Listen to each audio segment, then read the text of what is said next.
Today's the day. Walt Disney World is opening its Star Wars Galactic Starcruiser to the public. So today, the first paying guests are going aboard the Halcyon and taking a flight up into space where, of course, nothing goes terribly wrong. If you've been following the website over the last week, you've seen all the coverage that we've had from our Russell Meyer from the preview, the press preview last week of the Star Wars Galactic Starcruiser, which is this 2-day, 2-night interactive adventure set in the Star Wars universe. But what I want to talk about first today is how Star Wars Galactic Starcruiser is actually dividing the Disney fan community. The price for this is just simply eye-watering. We're talking about $4,500 for a couple, up to $6,000 for a family of 4 to go on this 2-night adventure. I mean, even by Disney Cruise Line pricing, this is really aggressive. It's the most expensive thing I've ever heard of, for a kind of a regular ticket at the Walt Disney World Resort. But I don't feel like attacking Disney for creating an ultra premium product at, frankly, an ultra premium price. I've long defended themed entertainment as an art form, and every now and then you gotta go for it and really try and create something that pushes all of the boundaries, sets new standards, and does something that's never been done before. Let's take a look at Disney's entertainment competition. What does it cost to go to an NFL game? Hundreds of dollars. What does it cost to go to a Broadway show? Hundreds of dollars. What does it cost to go to a major concert? It can be hundreds of dollars. And that's just for something that's 2 to 3 hours. This is a 2 full day experience here. So yeah, the price is going to be even more than that.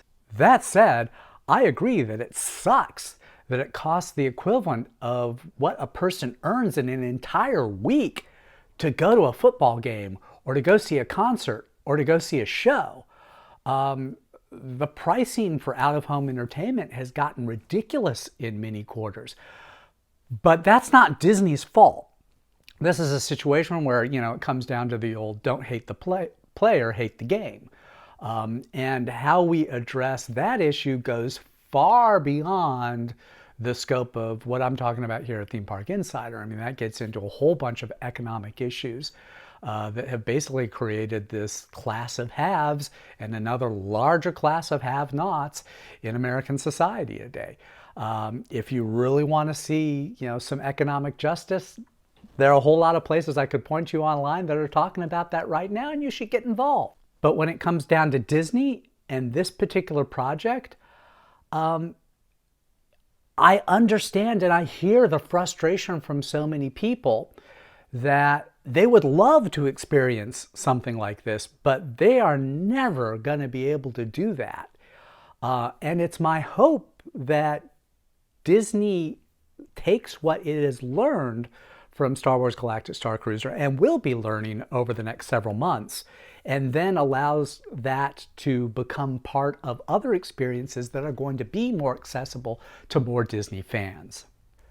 Because what Walt Disney Imagineering has done with Star Wars Galactic Starcruiser looks amazing. I mean, to me, this is perhaps the most ambitious, certainly the most audacious creative project that's ever been done in this industry. Now, full disclosure, I did not go on the press preview for Star Wars Galactic Starcruiser. I sent Russell Meyer, who is a far bigger Star Wars fan than I am, and with the hopes that he would give us some great coverage, and he has. Just absolutely amazing. If you go to, we've got a new page up today for all of our Galactic Starcruiser coverage. If you go to themeparkinsider.com/Starcruiser, you're going to see all of Russell's reports up there. We're going to be putting up a new playlist of some of the videos that he took up there, as well as he's got all of his photos and descriptions in the stories themselves. I urge you to go read that. I want to push back against the idea that somebody needs to spend $6,000 in order to have a say about what Star Wars Galactic Starcruiser is and what that experience delivers. The simple fact is that for some people, yes, $6,000 is more than you'd ever be able to afford on a vacation in your life. For other people, it's chump change. It's no sacrifice at all. For some people who it's a stretch are going to do this. They're going to pay the money. They're going to go on. But their intent is to bash this thing for the hits, because there are a lot of hits out there for people who are bashing Galactic Starcruiser. So they'll pay $6,000 and they'll make it back in all the traffic on the ads and whatever else from the social media clicks by just going in and bashing. That's not particularly an honest opinion either, even if you did pay the money. I think what you really have to do is you have to look at someone's track record. Do they give you information that's useful to you, information that seems honest to you, information that kind of just passes the sniff test of credibility? And I'll say, we've tried really hard at Theme Park Insider over 2 decades here to protect our credibility, and I'm super proud of writers like Russell, who I think is one of the best we have, and who I think really rose to the occasion. So I think he's given you a real strong view of what Star Wars Galactic Starcruiser was like for the press preview. Now, is that what Star Wars Galactic Starcruiser is going to look like in the future? To be honest, probably not.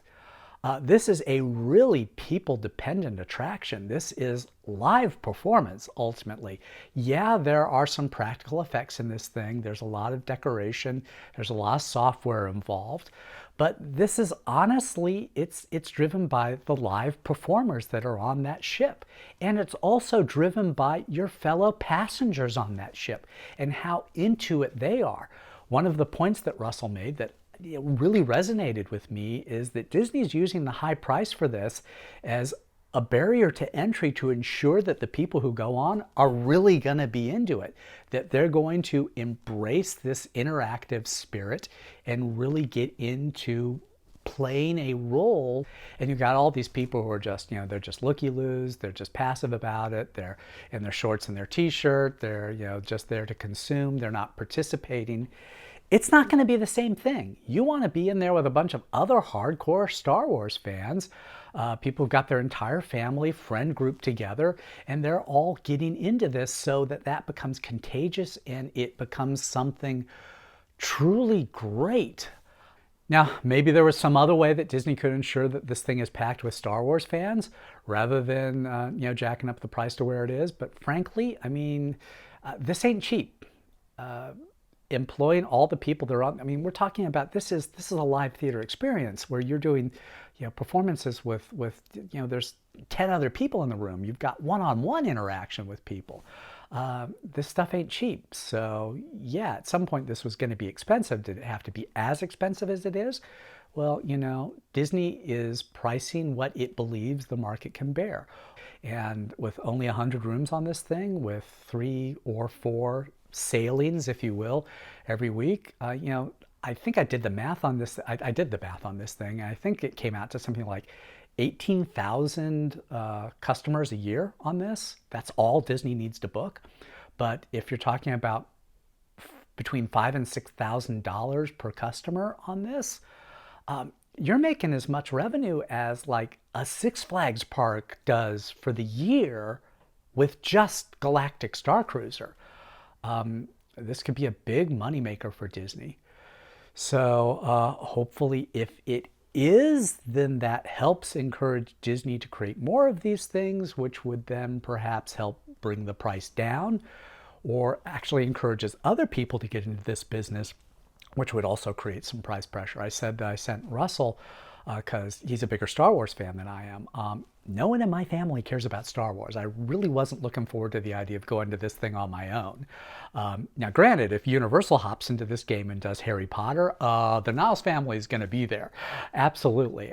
Would be 100% down for that.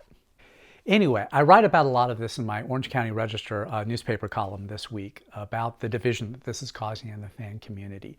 And I think it brings up some real issues here about pricing and equity and just where Disney is going with its theme park strategy. Again, a lot of those pricing and equity issues get to real social issues that go far, far beyond what's happening with the Walt Disney Company.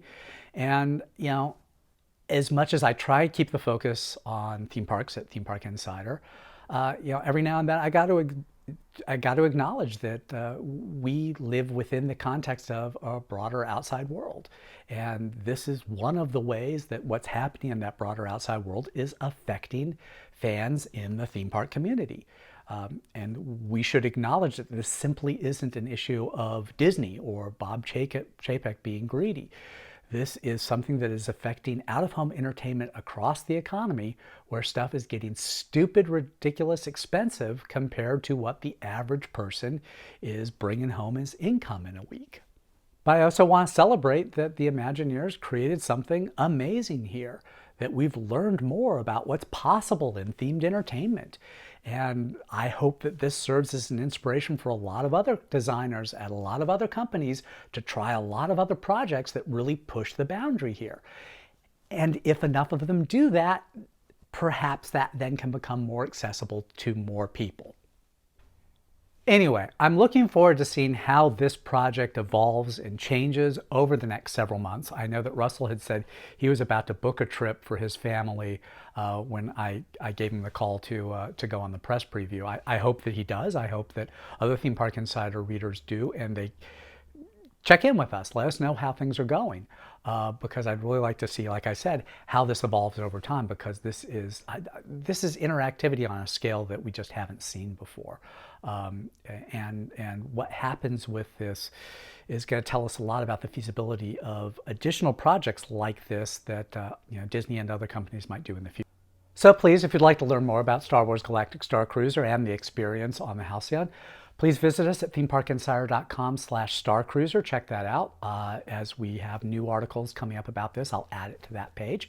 And also just keep following us on all social media and right here. And we'll keep bringing you all of the daily news happening in the world of theme parks and themed entertainment.